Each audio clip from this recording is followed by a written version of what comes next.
that we will not stand to see our freedoms taken away.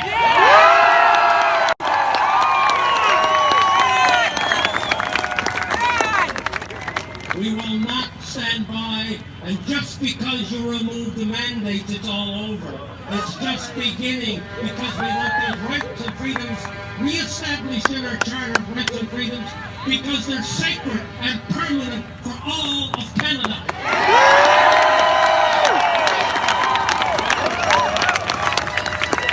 Our Charter of Rights and Freedoms is not a federal law. Our Charter of Rights and Freedoms is not a provincial law. It's not a municipal law. It's a national law. If anybody talks to you about a federal law or a provincial law or municipal law, you respond to say, that is very secondary to my Charter of Rights and Freedoms, which is a sacred national law of my country.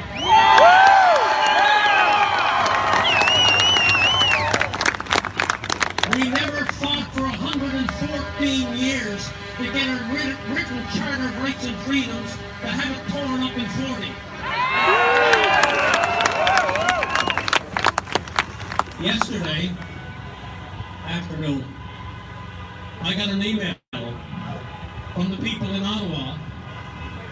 We chartered a plane, and we're going to pick you up in Victoria and take you to Ottawa for the rally that's going on there.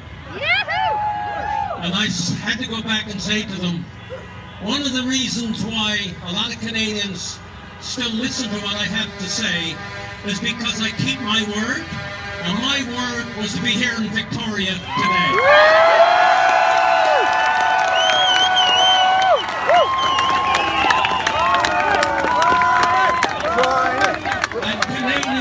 Canadians in Terrace, and Canadians in Soup, and Canadians in Duncan, and Canadians in Port Hardy, and Canadians all over Vancouver Island, British Columbia, are Canadians just as much as anybody in any other part of the country.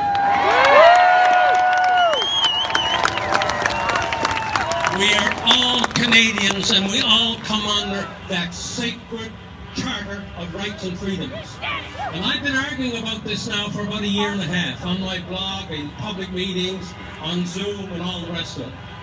Where are you? But about a week or so ago, my wife and I sat down, and we were sitting down all the time talking about this and how unbelievable it all is.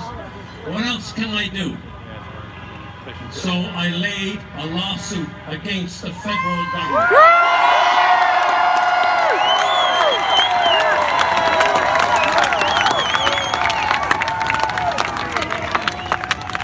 Assembled a good team of lawyers, most of them is led by the Justice Center for Constitutional Freedoms, but they've also brought in people from outside. So I have a good team of 6 lawyers, and we're going to fight this all the way.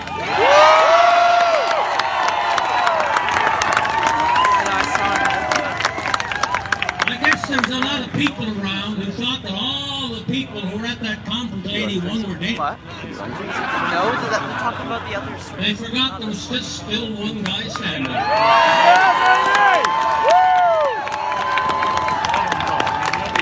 There's just still one guy standing, and I'm not standing alone. And as time goes on, and people begin to understand the message is simple, that you don't have to take away my rights and my freedoms to defend the health care of this country. Yes.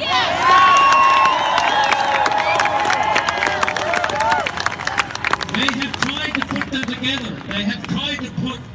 them together. But we're smart enough to know that they're not going to succeed on putting those together. The science is clear that this could have been handled in a much more manageable and humane manner than it's been handled today.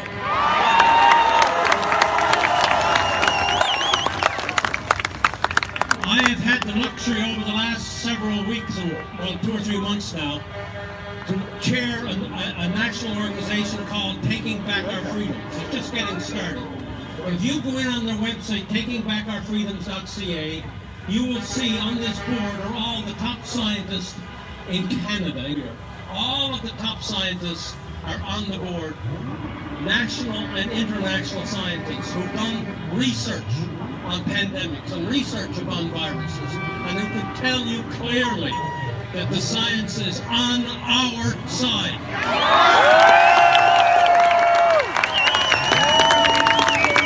More than that, freedom and liberty is on our side.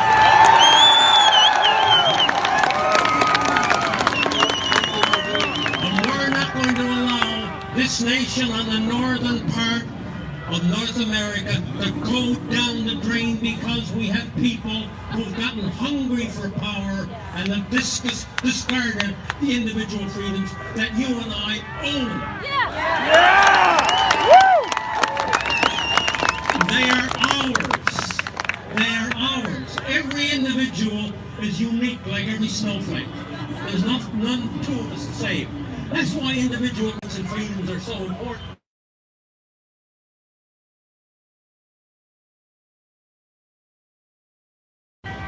Okay? Not you as part of some other organization, not you as part of the province. It's you as an individual Canadian. Possess these rights.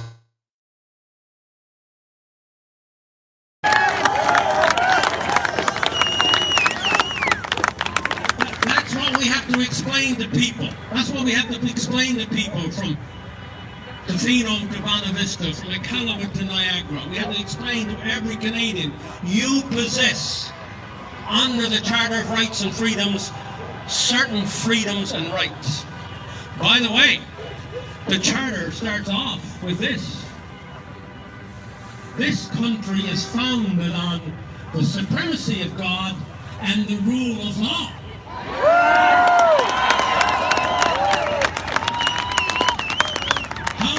How many places do you hear that today? Hardly anywhere. It doesn't begin with Section 1 of the Charter. It begins with that phrase. That Canada is founded on two principles: the supremacy of God and the rule of law. And where is the rule of law today? They have destroyed the rule of law. And so in my lawsuit, we are arguing, you have to pick, you just can't go to court and say, generally, right, you're violating my rights. You got to pick one, okay? You got to pick one and argue that one. So that's some more people from the convoy, I guess, they're just turning up. Is that something? Let's look at them, still coming. So we had, I want you to understand this, we had to pick one, okay? Well, what one could we pick that would apply to all Canadians?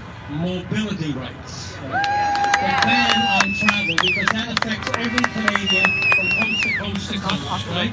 Every Canadian is affected by the travel ban. So that's why, if anybody wants to know why did we pick the travel ban, is because now, when my lawyers speak, and we speak before the court, we're speaking for all Canadians, because all Canadians are affected.